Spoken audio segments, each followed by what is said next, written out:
낼 수 있다는 것을 동욱은 다시 한번 깨달았습니다. 묶어! 조폭들이 딸의 팔을 거칠게 묶었습니다. 네 아버지가 누군지 알아?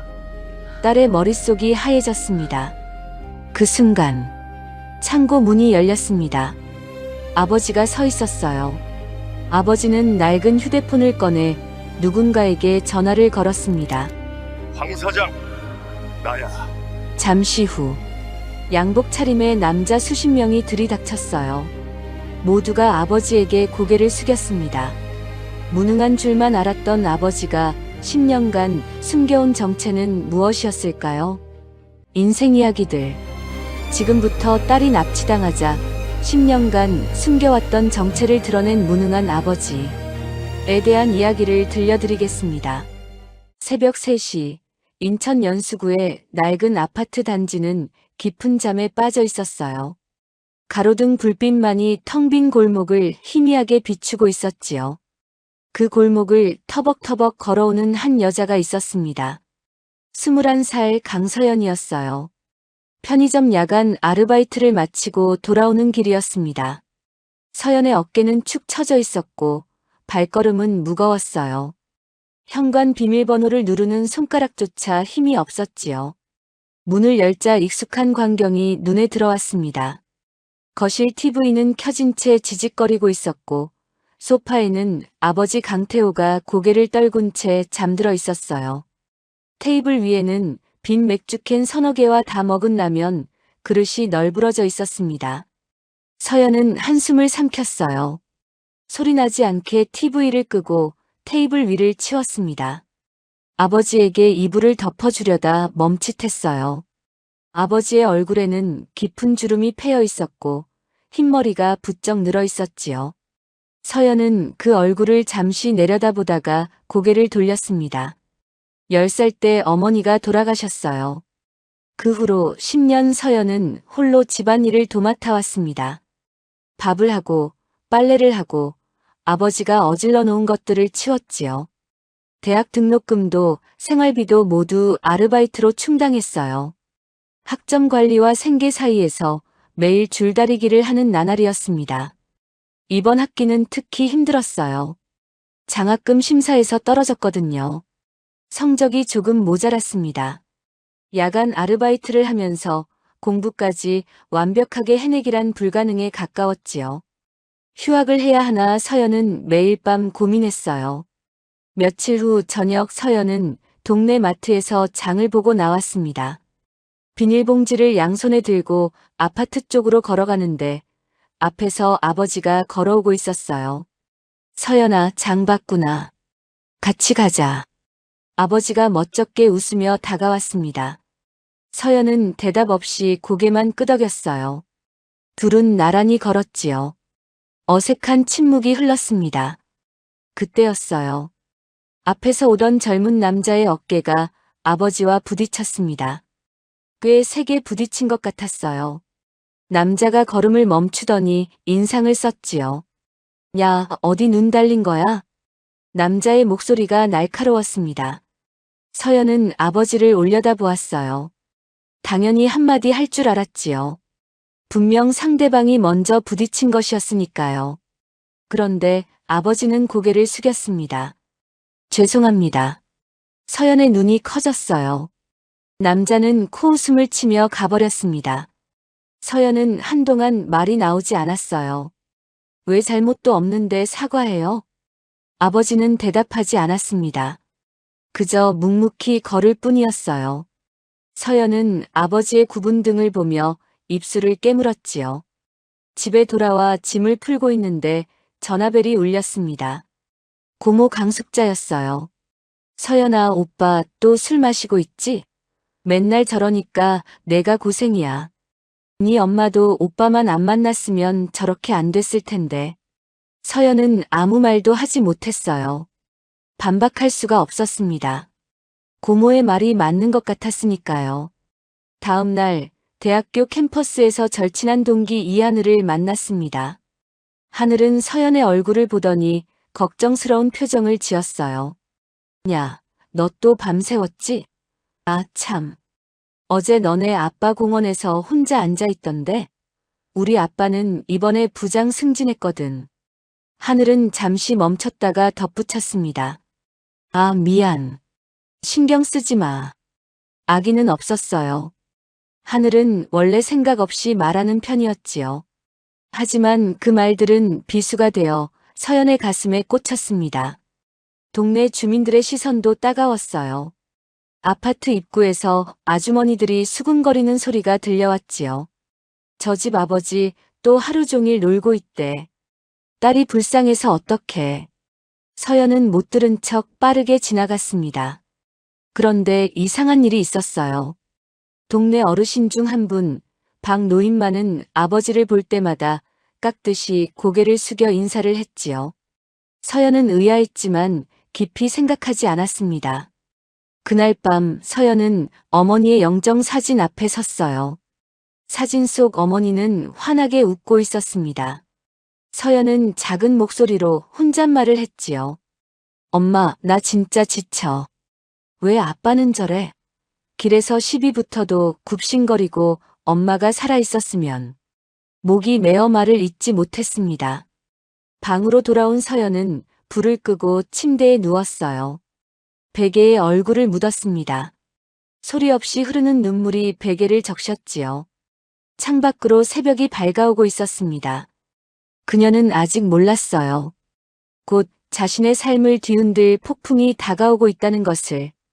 그리고 그 폭풍 속에서 아버지의 진짜 모습을 마주하게 되리라는 것을. 그 일은 갑작스럽게 찾아왔어요. 서연이 일하던 편의점에 출근했을 때 가게는 텅 비어 있었습니다. 사장님이 보이지 않았어요. 전화를 걸어도 받지 않았지요. 다음 날도 그 다음 날도 마찬가지였습니다. 며칠 전 사장님이 했던 말이 떠올랐어요. 서연아, 이 서류 좀 잠깐 맡아줘. 나중에 필요할 수도 있어서. 별 생각 없이 서명했던 종이였습니다. 사장님이 시키는 대로 이름을 적고 도장을 찍었지요. 그게 무슨 서류인지 제대로 읽어보지도 않았어요. 사흘째 되는 날 낯선 남자 둘이 편의점으로 찾아왔습니다. 한 명은 30대 초반으로 보였고 다른 한 명은 20대 후반쯤 되어 보였어요. 둘 다 눈빛이 날카로웠지요. 강서연 씨 맞지? 나이가 많아 보이는 남자가 물었습니다. 민수라고 했어요. 옆에 선 남자는 재혁이었지요. 사장이 5천만 원 들고 튀었어. 여기 내 서명 있지? 민수가 서류 한 장을 내밀었습니다. 서연의 눈이 커졌어요. 분명 자신의 서명이었지요. 연대보증이야. 내가 갚아. 서연의 머릿속이 하얘졌습니다. 5천만 원이라니요. 평생 벌어도 갚기 힘든 돈이었어요. 저는 아무것도 몰라요. 사장님이 그냥 서명하라고 해서. 그건 내 사정이고. 재혁이 차갑게 말했습니다. 2주 안에 돈 마련해. 아니면 내 인생 복잡해져.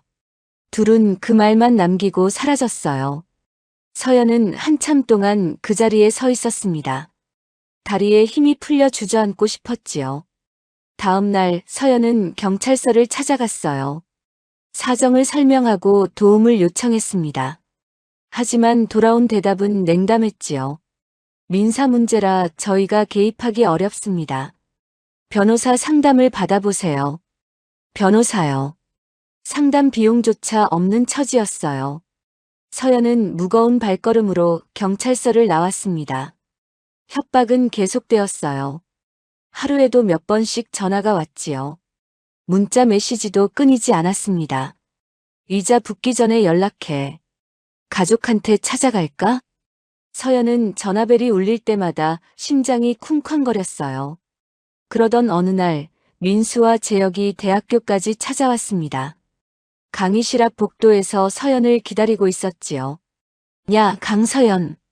민수가 큰 소리로 외쳤습니다.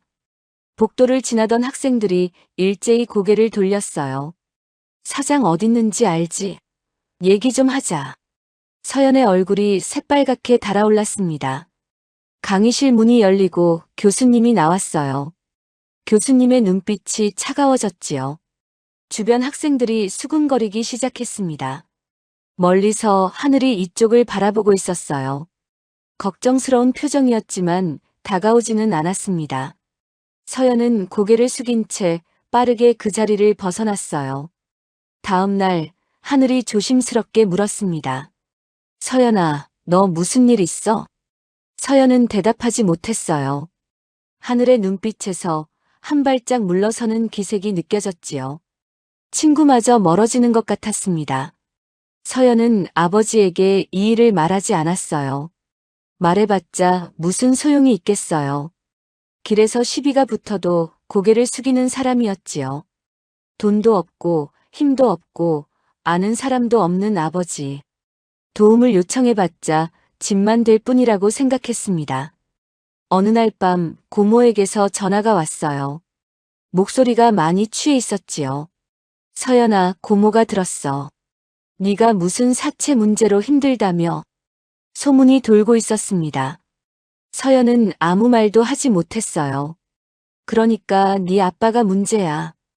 고모의 목소리가 높아졌습니다. 서연아, 고모가 진작 말해줬어야 했는데 네 엄마 병으로 죽은 거 아니야. 서연의 심장이 멈추는 것 같았어요. 오빠 때문에 죽은 거야. 옛날에 오빠가 무슨 일을 했는지 그것 때문에 원한을 샀고 네 엄마가 대신 당한 거라고. 전화기를 든 손이 떨렸습니다. 고모는 계속 무슨 말인가를 했지만 더 이상 귀에 들어오지 않았어요. 서연은 거실로 뛰어나갔습니다. 아버지가 소파에 앉아 TV를 보고 있었어요. 아빠. 목소리가 떨렸습니다. 엄마가 아빠 때문에 죽었다면서요? 그게 사실이에요? 아버지의 얼굴에서 핏기가 사라졌어요. 하지만 아무 말도 하지 않았습니다. 고개를 숙인 채 침묵했지요. 그 침묵이 긍정이었습니다. 그래서 엄마 죽이고도 10년 동안 나한테 거짓말했어요? 서연의 목소리가 높아졌어요. 병으로 죽었다고. 왜요? 왜 숨겼어요? 아버지는 여전히 고개를 숙이고 있었습니다. 한마디도 하지 않았어요. 분노가 폭발했습니다. 배신감이 가슴을 찢었어요. 10년 동안 믿어왔던 모든 것이 무너지는 느낌이었지요. 서연은 현관문을 박차고 나갔습니다. 서연아. 아버지의 부름이 등 뒤에서 들려왔어요. 하지만 서연은 뒤돌아보지 않았습니다. 그 목소리는 허공으로 흩어졌지요. 차가운 밤 공기가 뺨을 스쳤어요. 서연은 어디로 가야 할지 몰랐습니다. 그저 걷고 또 걸었지요. 눈물이 멈추지 않았어요. 휴대폰이 울렸습니다. 낯선 번호였어요. 받지 않았지만 문자 메시지가 도착했지요. 도망치지 마. 곧 다시 연락할게. 서연은 그 문자를 보며 온몸이 얼어붙는 것을 느꼈습니다. 사채업자들도 아버지의 비밀도 모든 것이 한꺼번에 무너져 내리고 있었어요. 어둠 속에서 서연은 혼자였습니다. 서연은 며칠간 집에 돌아가지 않았어요. 첫날 밤은 찜질방에서 보냈습니다. 다음 날은 PC방 구석자리에 웅크리고 앉아 밤을 새웠지요. 통장 잔고는 바닥을 드러내고 있었어요. 남은 돈으로는 며칠을 버티기도 힘들었습니다. 휴대폰에는 아버지의 부재중 전화가 쌓여갔어요. 문자 메시지도 수십 개였지요. 서연아, 어디 있니? 제발 연락해라. 아빠가 미안하다. 서연은 그 메시지들을 읽지 않았습니다. 읽을 수가 없었어요. 10년간 믿어왔던 모든 것이 거짓이었다는 사실이 너무 무거웠지요. 학교도 가지 않았습니다. 아르바이트도 그만뒀어요. 어차피 그 편의점은 문을 닫았지요. 서연은 그저 하루하루를 버티고 있었습니다. 사흘째 되는 날 낯선 번호로 전화가 왔어요. 마지막 기회야. 민수의 목소리였습니다. 차갑고 단호했지요. 내일 저녁 8시. 인천 쪽 7번 창고로 와. 사장 행방이든 돈이든 뭐라도 가져와. 서연은 아무 말도 하지 못했어요. 안 오면 네 아버지한테 찾아갈 거야. 그 아저씨가 어떻게 되든 상관없으면 안 와도 돼. 전화가 끊어졌습니다. 서연은 한참 동안 휴대폰을 들여다보았어요. 아버지를 미워하고 있었습니다. 원망하고 있었지요. 하지만 그래도 무슨 일이 생기는 건 원치 않았어요. 경찰은 도움이 되지 않았습니다. 기댈 곳도 없었지요. 혼자 가서 시간을 좀 벌어보자. 사정하면 뭔가 방법이 있을지도 몰라. 서연은 스스로를 그렇게 설득했어요. 다음 날 저녁 서연은 약속 장소로 향했습니다. 인천 항만 근처의 낡은 창고였어요. 주변은 어둡고 인적이 드물었지요. 녹슨 철문을 밀고 안으로 들어갔습니다. 그곳에는 민수와 재영만 있는 게 아니었어요. 여러 명의 남자들이 서 있었습니다. 그리고 그들 뒤에 중년 남자 한 명이 모습을 드러냈지요. 강태호 딸 맞지? 남자가 천천히 다가왔습니다. 오상철이라고 했어요. 50대 초반으로 보였지요. 눈빛이 음침했습니다. 잘 왔어. 서연의 등골이 서늘해졌어요. 이건 단순한 빚 문제가 아니었습니다. 아버지 이름을 어떻게? 이 동네에서 편의점 알바하는 강서연이 있다고 해서 혹시나 했지. 오상철이 비웃었어요. 사진 보니까 강태호 붕어빵이더라고. 아, 이건 운명이다 싶었어. 서연은 뒤로 물러섰습니다. 하지만 이미 퇴로는 막혀 있었지요. 남자들이 둘러싸고 있었어요. 원래는 그냥 돈 받으려고 했어. 근데 알고 보니까 강태호 딸이야? 오상철이 고개를 갸웃거렸습니다. 보너스지. 네 아버지한테 전화해. 혼자 오라고 해. 서연의 손이 떨렸어요. 휴대폰을 꺼내 들었지만 번호를 누를 수가 없었습니다. 아버지를 이 위험한 곳으로 부를 수는 없었어요. 못해요. 서연이 고개를 저었습니다. 오상철의 눈빛이 차갑게 변했어요. 못해? 오상철이 손짓을 하자 재혁이 다가와 서연의 손에서 휴대폰을 낚아챘습니다. 저항할 틈도 없었지요. 그럼 내가 하지. 오상철이 휴대폰을 받아들었어요. 능숙하게 통화 기록을 뒤지더니 아빠라고 저장된 번호를 찾아냈습니다. 통화 버튼을 누르고 스피커폰으로 전환했지요. 신호음이 2번 울리고 아버지의 목소리가 들려왔어요. 서연아, 서연아, 어디 있어? 괜찮아? 다급하고 걱정스러운 목소리였습니다. 서연의 눈에서 눈물이 흘러내렸어요. 강태호 씨, 오랜만이야. 오상철이 느긋하게 말했습니다. 전화기 너머로 침묵이 흘렀지요. 누구야? 아버지의 목소리가 낮아졌어요. 잊었어? 오상철이야. 네 딸 잘 있어. 아직은. 인천 7번 창고로 와. 혼자. 경찰 부르면 딸 못 볼 줄 알아. 전화가 끊어졌습니다. 오상철이 휴대폰을 주머니에 넣으며 웃었어요. 이제 기다리면 돼. 서연은 소리쳤습니다. 왜 그래요? 저한테 원한 있으면 저한테 풀면 되잖아요. 너한테? 오상철이 피식 웃었어요. 네 아버지가 누군지 알아? 오상철이 말을 이었어요. 옛날에 이 인천 항만 쪽에서 꽤 이름을 날리던 사람이야. 나 그 밑에서 일하다 쫓겨난 놈이고. 서연의 머릿속이 하얘졌습니다. 네 엄마. 10년 전에 내가 손 썼어. 강태호한테 복수하려고. 심장이 멎는 것 같았어요. 숨을 쉴 수가 없었습니다. 어머니를 죽인 사람이 눈앞에 있었지요. 서연은 그 자리에 주저앉았습니다. 다리에 힘이 풀렸어요. 남자들이 다가와 서연의 팔을 묶었지요. 저항할 힘이 없었습니다. 묶인 채로 차가운 바닥에 앉아 서연은 생각했어요. 아버지가 대체 누구였던 거지? 왜 아무 말도 하지 않았던 거지? 문득 어린 시절 기억이 떠올랐습니다. 놀이공원에서 어깨 위에 태워주던 아버지. 넘어졌을 때 호호 불어주던 큰 손. 잠들기 전 이불을 덮어주던 따뜻한 눈빛. 미워하면서도 걱정이 됐던 건 왜였을까요?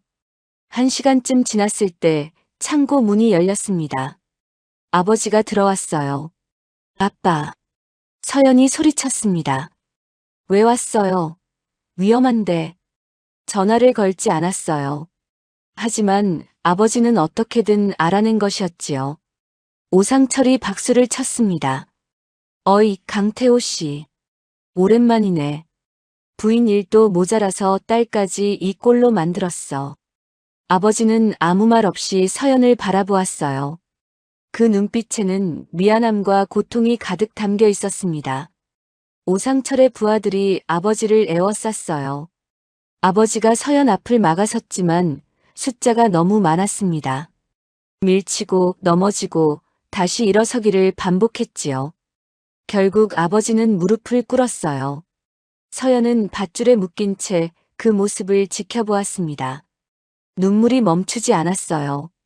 오상철이 아버지 앞에 섰습니다. 어디 숨겨뒀어? 그때 내가 빼돌린 거. 다 알아. 그거 내놔. 아버지는 대답하지 않았어요. 서연의 머릿속에 자신이 했던 말들이 스쳐 지나갔습니다. 엄마 죽인 거 맞아요? 아빠 미워요. 왜 맨날 굽신거려요? 가슴이 찢어지는 것 같았어요. 아빠. 서연의 목소리가 떨렸습니다. 미안해요. 저 사람이 죽으면 나는 진짜 혼자야. 아버지가 고개를 들어 서연을 바라보았어요. 피투성이가 된 얼굴이었지만 눈빛만은 흔들리지 않았습니다. 그 순간 서연은 느꼈어요. 아버지의 눈 속에 무언가가 있다는 것을. 체념이 아니었습니다. 두려움도 아니었지요. 그것은 결심이었어요. 바닥에 쓰러져 있던 아버지가 움직였어요. 천천히, 아주 천천히 몸을 일으켰습니다. 입가에 흐르는 피를 손등으로 닦았지요. 오상철과 부하들이 비웃듯 지켜보고 있었어요. 아버지가 입을 열었습니다. 목소리는 낮았지만 흔들림이 없었지요. 오상철. 마지막으로 한 번만 물어본다. 내 딸 보내줄 거야? 오상철이 코웃음을 쳤어요. 보내줄 것 같아? 아버지가 주머니에서 낡은 휴대폰을 꺼냈습니다. 오래된 폴더폰이었어요. 번호 하나를 누르고 귀에 대었지요. 황 사장. 나야. 강태호. 서연은 그 이름을 처음 들었어요. 아버지의 목소리가 달라져 있었습니다. 평소와 다른 단단하고 무게 있는 목소리였지요. 인천 7번 창고 쪽이야. 딸이 납치당했어. 단 2마디였습니다. 그것으로 충분했어요. 오상철의 얼굴에서 웃음기가 사라졌습니다.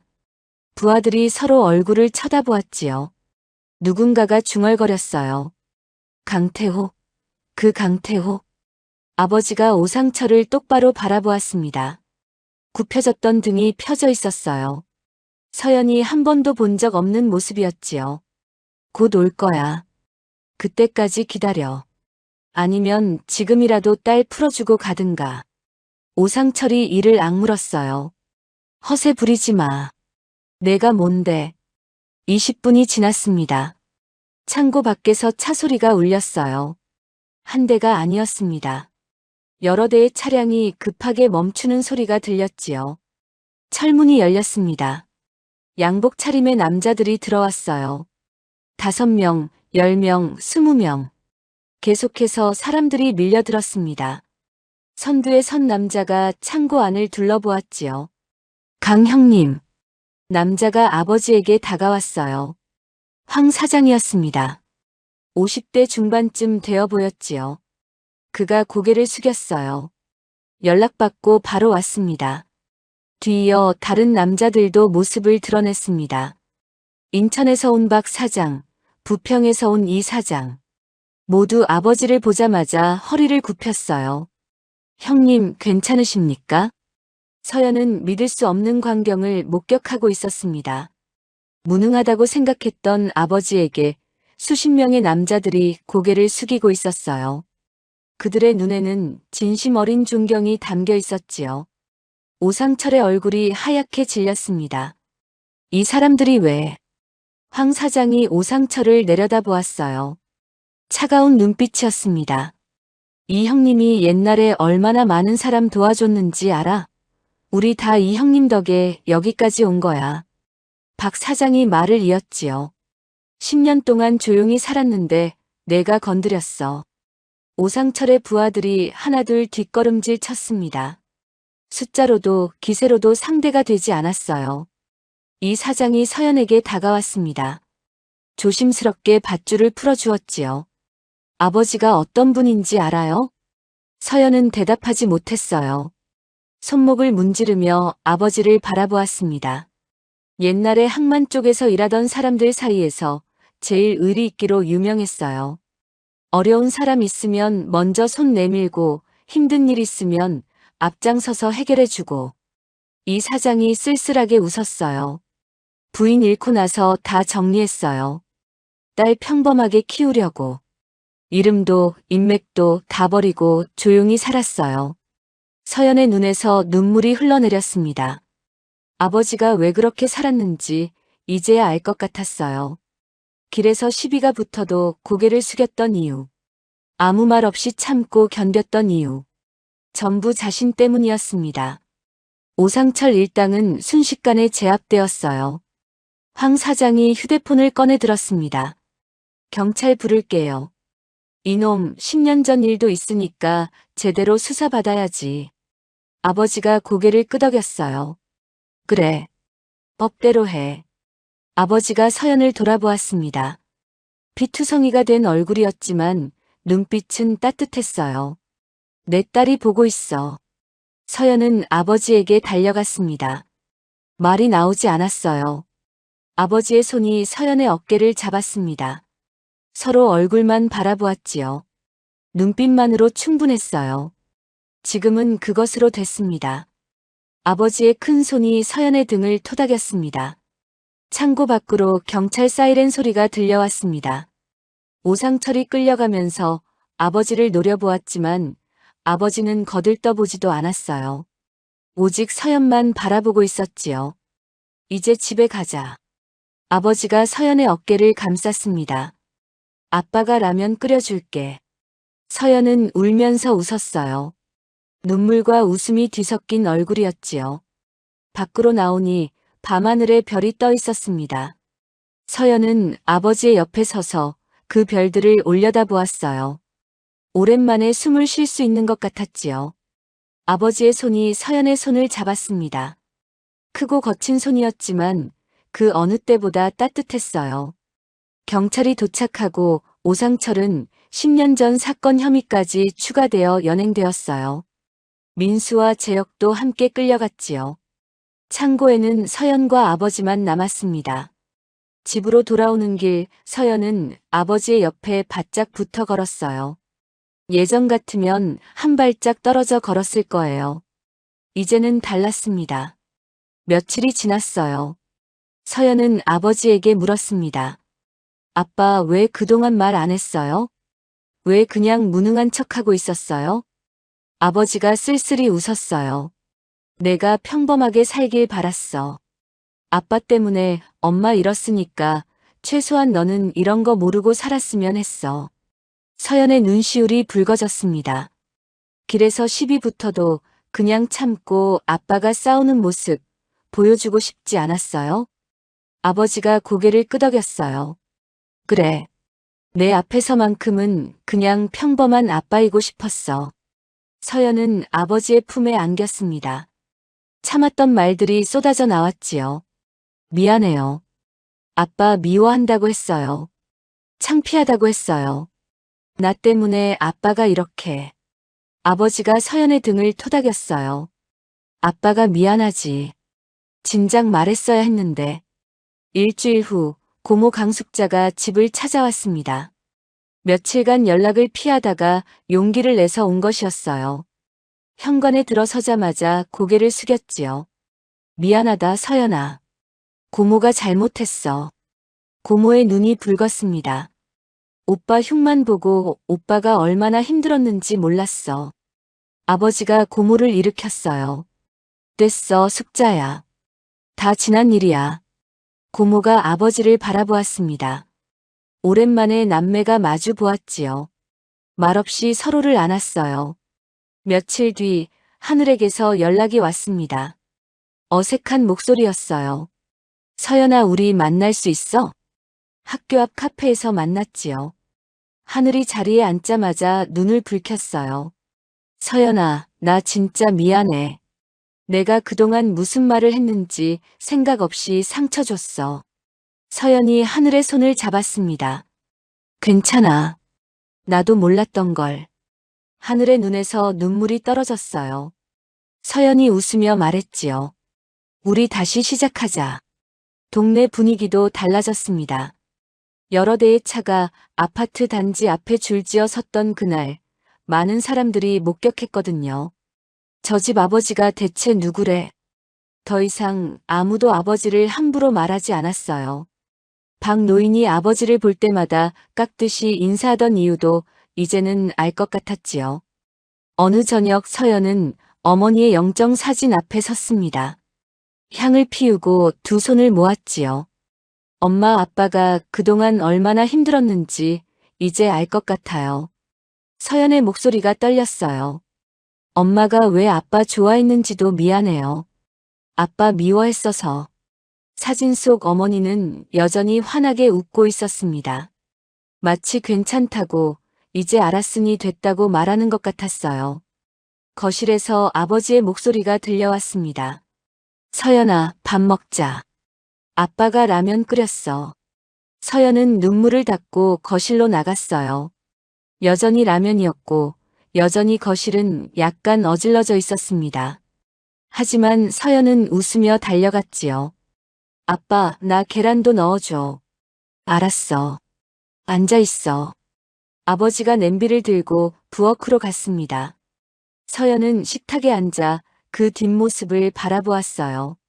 예전에는 보이지 않던 것들이 이제는 보였지요.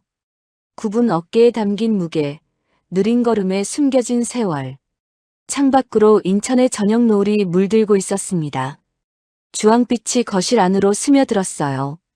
따뜻한 빛이었지요. 아버지가 라면 그릇을 들고 돌아왔습니다. 마주 앉아 후루룩 소리를 내며 면을 먹었어요. 서연은 문득 생각했지요. 이 사람의 딸이어서 정말 다행이라고. 아버지가 멋쩍게 웃었어요. 서연아, 아빠 라면 맛있지? 서연이 활짝 웃으며 대답했습니다. 응, 아빠. 세상에서 제일 맛있어. 창밖의 노을이 점점 짙어졌어요. 두 사람의 그림자가 거실 벽에 나란히 비쳤습니다. 길고 긴 어둠이 지나고 마침내 찾아온 평화로운 저녁이었지요. 서연은 알았어요. 앞으로도 힘든 일이 있을 거라는 것을. 하지만 이제는 혼자가 아니라는 것도 알았습니다. 옆에는 아버지가 있었으니까요. 라면, 국물을 마지막 한 모금까지 마시고 서연이 말했어요. 아빠, 나 아빠 딸이라서 좋아. 아버지의 눈가가 촉촉해졌습니다. 아무 말 없이 서연의 머리를 쓰다듬었지요. 그것으로 충분했어요. 오늘 이야기가 여러분 마음에 어떻게 남았나요? 댓글로 여러분의 따뜻한 이야기를 나눠주세요. 구독과 좋아요도 눌러주시면 오늘 하루 여러분에게도